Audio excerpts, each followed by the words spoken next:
Et nous sommes de retour au plateau pour la suite de cette émission. Nous abordons notre troisième sujet. Nous parlons maintenant de la République démocratique du Congo. Judith Tshilukka Siminwa a été nommée au poste de Premier ministre. Et c'était à travers un communiqué rendu public ce lundi 1er avril que le président Félix Tshisekedi a annoncé la nomination d'un nouveau Premier ministre ou d'une nouvelle Première ministre. Ce sera la première femme à occuper ce poste en République démocratique du Congo. Judith Tshilukka Siminwa a été ou était précédemment ministre du Plan dans le gouvernement de Jean-Michel Samalou Kondé, qui aussi avait démissionné en février parce qu'il était déjà élu député. Et donc pour éviter le cumul de postes, il avait démissionné. Son successeur, ce sera donc son ex-ministre du Plan, ministre Judith Tshilukka Siminwa, qui devient donc Premier ministre de la République démocratique du Congo. Elle prend les rênes du gouvernement dans un contexte où on sait que la sécurité devient la première préoccupation du gouvernement congolais. L'Est de la RDC est en proie aux attaques des groupes rebelles, notamment le M23. Je commence par vous, Adam Adjonou. Une femme prend les rênes du gouvernement en République démocratique du Congo, et ça dans un contexte sécuritaire très tendu.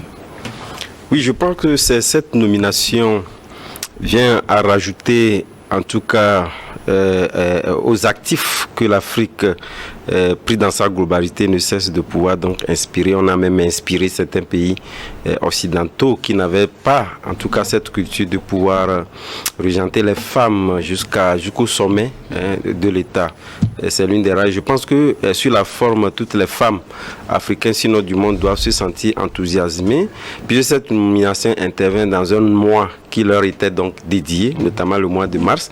Et je pense que c'est une des figures, en tout cas, une des actifs que ces femmes-là, au sortir de ce mois de mars qui leur était dédié, étaient donc devaient donc être enthousiasmés. Mais au-delà de ça, je pense que lorsque vous prenez le parcours de la dame Tshilukka, c'est une femme, vous l'avez dit, le Congo traverse en tout cas une zone de turbulence, surtout avec son voisin, avec cette guerre d'abord, parce que on parle de voisinage, mais au même moment, je pense que ce sont les Congolais qui subissent, qui font les frais d'une guerre interminable, et cette guerre-là, en tout cas, interpelle une orientation politique donnée. Et cette orientation politique s'appuie sur des personnalités qui devaient donc l'apporter. Et je pense que après des échecs entrepris jusqu'au jour d'aujourd'hui, parce que c'est le va-t-en-guerre qui s'exprime aujourd'hui entre la RDC et son voisin congolais pour donc arriver à juguler ou à résoudre cette crise-là. Je pense que cette dame Tshilukka nommée à ce poste-là, c'est vraiment ambitieux. Mais au-delà de tout, comme je le disais tantôt lorsque vous prenez son profil, il était en tout cas ministre du Plan dans le gouvernement précédent, mais avant d'occuper dans ces postes-là, il a occupé en tout cas des responsabilités sur le plan international, et je pense que la posture en vaut en tout cas cette nomination-là. Je pense que personne ne peut dire, en tout cas ne peut contester les articles qu'elle pourrait donc avoir pour prétendre nommer des gens qu'elle jugerait, même si on sait que dans nos pays africains, on nomme des premiers ministres, mais ils n'ont pas, en tout cas, la latitude de pouvoir nommer de pouvoir à tous les postes, en ce qui concerne, en tout cas, ce qui trouveront comme formation du gouvernement. Mais au même moment, je pense qu'elle aura des éléments à influencer, étant donné qu'elle-même, elle avait fait partie de l'autre gouvernement. Le ministère du Plan n'est pas un ministère à donner à n'importe qui. Et comme je l'ai dit, en termes sécuritaires également, elle a eu à faire ses armes dans des institutions qui peuvent naturellement donc le permettre de pouvoir dire que voilà. Et d'ailleurs, même ses origines également, il ne faut pas également l'oublier. Elle est démocratique du Congo, dans le Congo central. Tout à fait. Mais au même moment, nous savons que le Congo central également, par le passé, lorsque vous remontez l'histoire, sont des zones qui ont connu également des zones de turbulence qu'on a su juguler. Et donc, on peut capitaliser sur ces expériences-là pour véritablement poser des bases de résolution de cette crise-là. Puisque c'est ce qui, en tout cas, met un peu du plomb dans l'aile sur les aspects de développement. Puisque aujourd'hui, les Congolais ont les yeux braqués sur le fait qu'il y a la paix qui est menacée à une partie du Congo, et en tout cas, c'est de bonne loi de pouvoir orienter les aspects de financement sur ces aspects, parce que aujourd'hui il y a des voix qui se lèvent sur le fait que le Congo n'a pas su véritablement relever le niveau de ses armées, etc. Et lorsqu'on parle de ces aspects-là, c'est justement les finances qui sont invitées. Et donc je pense que cette dame-là, au-delà de l'aspect de la forme, dame au pouvoir, mais a beaucoup à faire. Et je pense que c'est en tout cas le poids d'une personnalité politique qui va s'exprimer au-delà de la personnalité de la femme que nous ne voyons pas devant. Surtout une nomination qui intervient au lendemain de la visite du président Félix Tshisekedi à Lomé. Bon, tout à fait. On peut dire l'inspiration est venue. Voilà, justement. Ouais, oui, ce n'est pas à perte de vue. Et ça, ce n'est pas à perte de vue. On le dit comme ça parce que, vous savez, le Togo fait partie des rares pays africains au-delà, en tout cas, des records que nous avions eus.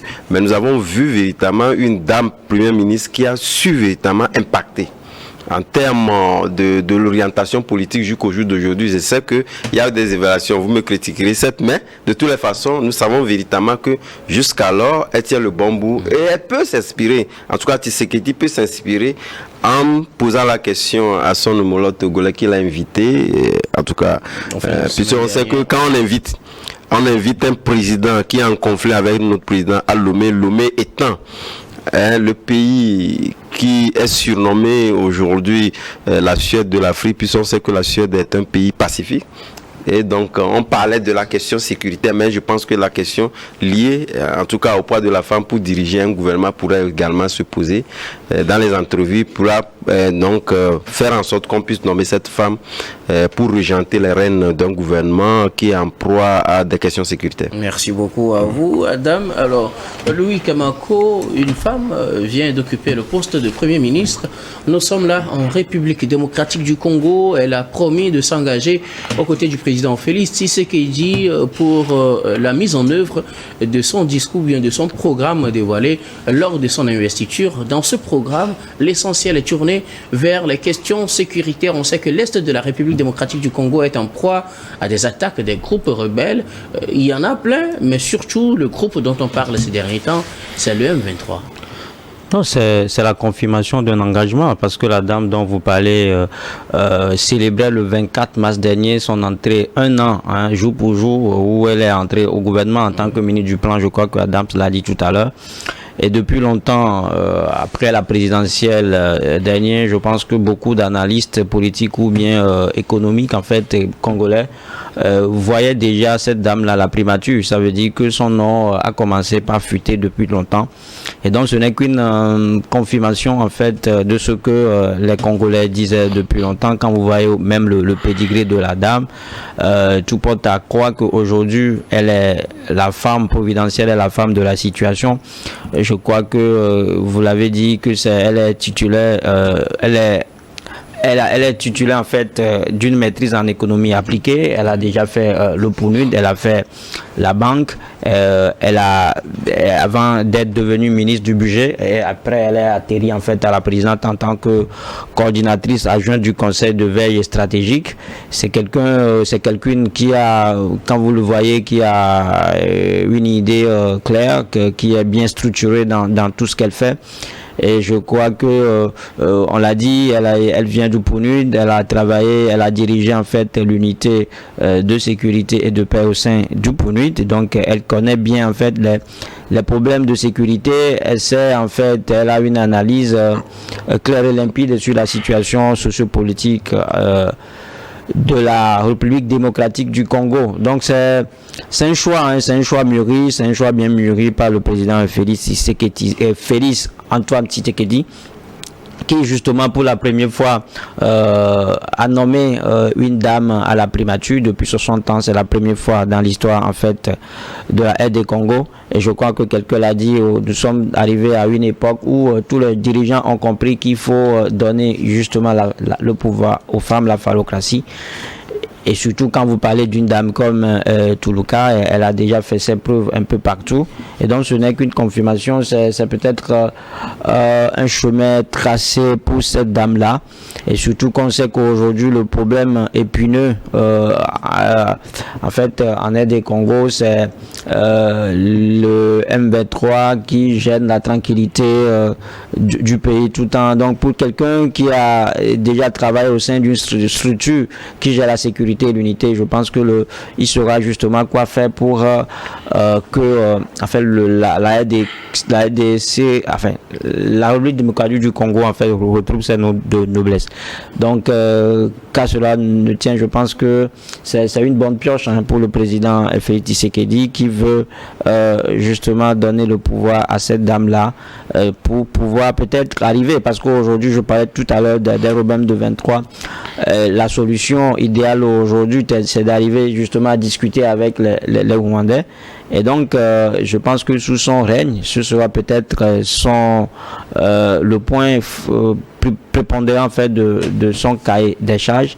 Elle va peut-être travailler, va peut-être grouiller pour que cette discussion-là avec le Rwanda ait lieu. Donc, je pense que quand on a une femme au devant de la scène, ça se passe généralement bien, parce qu'on a dit que les dames, ce sont les seules, elles sont pas nature douce et apaisante. Quand vous voyez aujourd'hui même la dame, la question, sa chevelure de poils de sel même fait confiance et elle est rassurante. Donc je pense que Toulouka, comme je le disais, je ne dirais jamais assez, c'est la femme de la situation. En tout cas, c'est la forme de la situation. Exactement. En tout cas, on attend de la voir à l'œuvre sur ces dossiers épineux, surtout de sécurité. En République démocratique du Congo, Dieudonné Sewonou, une femme vient d'être nommée première ministre. Et c'est la première d'ailleurs à occuper ce poste dans ce pays. Tout à fait, pendant que Louis se rassure de la silhouette de Toulouka. Pour lui, la silhouette déjà augure une bonne nouvelle. Non, ça augure sagesse et maturité. On peut pas. On verra bien. De toutes les façons, il faut souligner aussi que cette dame fait partie des grandes plumes derrière les discours de Félix Tshisekedi. Elle est aussi passée par là. C'est l'une des proches collaboratrices de Félix Tshisekedi. Elle entretient depuis un moment de bonnes relations, des relations très étroites avec la famille présidentielle. Alors, une telle dame, au vu de ses parcours aujourd'hui à la primature, on ne pourra qu'attendre de bons résultats d'elle. Mais j'ai juste envie de me poser la question, aimant bien les femmes aux affaires, et depuis un moment, cette politique des femmes aux affaires est en bonne voie sur le continent, tout simplement, ou alors, sauf que j'ai juste envie de me poser la question jusqu'ici, quels résultats a-t-on obtenu? Mais je me dis, avec l'arrivée de cette dame à la primature, on attend encore voir le défi qui sera relevé. Lorsque vous voyez la RDC aujourd'hui dans ces mouvements de tension avec le Rwanda d'un côté, jusqu'ici aucun dialogue, aucune stratégie n'a réussi encore à asseoir une véritable paix dans cette zone du pays. Et à un moment donné, on a l'impression que c'est une partie oubliée des projecteurs. Eh bien, les caméras ne font plus cas véritablement des choses qui se passent dans l'est de la République démocratique du Congo. Et pourtant, les populations à la base souffrent la guerre au quotidien. Alors, si aujourd'hui, cet ancien employé du PNUD peut implémenter des stratégies et des idées novatrices pour véritablement arriver à fondre la crise dans cette partie de la République démocratique du Congo et faire de ce territoire congolais un même et unique territoire indivisible, je pense qu'elle sera inscrite dans l'histoire. Au vu de son passé, oui, on pourra dire qu'elle a la carrure, qu'elle a la poigne nécessaire pour pouvoir y arriver. Mais l'évidence, c'est sur le terrain. La réalité du terrain nous dira mieux de quoi elle est vraiment capable. Je parlais tantôt d'un détour de Félix Tshisekedi à Lomé, c'est évident, les uns et les autres m'ont dit que l'inspiration ne sera pas anodine, parce que nous avons une première premier ministre, permettez-le-moi. Et donc, si Tshisekedi est passé par ici, il est évident que notre premier ministre également a fait ses preuves au PNUD. Et aujourd'hui, il est à la primature. Donc, je veux... Donc, tu sais que Dieu aussi a pris une dame qui a fait ses preuves au PNUD. La bonne option, voilà, de prendre un élément, un ancien élément aussi de PNUD en genre féminin pour faire des preuves dans sa primature. Nous attendons de voir dans 2-3 ans les preuves ou alors des actes qui seront posés de façon concrète pour dire oui, il fallait avoir une femme aux affaires à la primature pour dénouer cette situation. Alors vous, au regard de son expérience et du contexte, vous pensez qu'elle est la personne idéale, comme le pense Louis? Et je ne dirais pas cela, mais j'attends ses preuves. J'attends ses preuves. Le parcours, oui. Et c'est un CV assez conséquent. Au vu de tout ce qu'il a fait et tout ce qu'elle a fait jusqu'ici. Mais le terrain sur lequel elle est arrivée aujourd'hui, le défi est de taille. Le défi est de taille d'autant puisque on parle d'une tension entre deux pays et qui jusqu'ici n'est pas arrivé à trouver une solution assez conséquente. Et donc une première ministre ou alors un premier ministre qui arrive et qui doit mettre en place des mesures pouvant aider la présidence ou alors Tshisekedi à trouver une solution. Je pense elle aura à remporter le trophée dans ce domaine. Mais jusqu'ici, je ne saurais dire quelle est la personne idéale, mais nous l'attendons au bout de ces actes. Non, mais non, moi je pense que c'est un choix, comme tu le disais tout à l'heure, c'est un choix bien nourri, parce que quand vous voyez, je crois que les gens l'ont dit, la venue de Tshisekedi au Togo, qui a instauré depuis longtemps ce qu'on appelle la générocratie. Je crois qu'aujourd'hui, on veut justement mettre cette dame-là à l'œuvre pour voir ce qu'elle peut faire, pour qu'à l'avenir, on puisse également donner beaucoup de pouvoir aux femmes. Quand vous voyez au Togo que nous avons une chef de gouvernement, nous avons une dame qui est la secrétaire en fait de la présidence.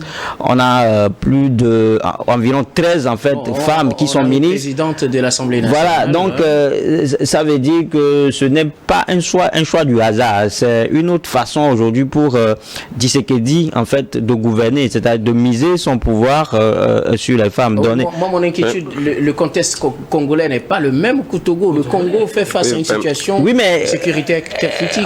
On a dit tout à l'heure que la dame, elle est pas seulement qu'elle est pragmatique, mais elle connaît à peu près en fait les problèmes sociaux, politiques en fait de la RDC Congo. J'ai dit tout à l'heure qu'elle a pendant longtemps dirigé l'unité de sécurité et de paix du PNUD. Donc ça veut dire que... Elle pourra faire revenir la... Voilà, ça veut dire qu'elle a effectivement des choses à faire avant en fait, dans ce domaine-là. Il y a juste... n'est pas une solution. Vous connaissez les problèmes et vous en faites une lecture limpide. S'il vous plaît. Les problèmes, vous les connaissez. On va permettre à Dame de nous dire ce qu'il pense de la situation. Oui, en fait, moi je pense que là où on pourrait attendre la dame plus efficacement, puisque je l'ai dit tantôt, lorsque vous prenez, et lui appréciait en réalité les vertus qu'ont les femmes en termes de négociation.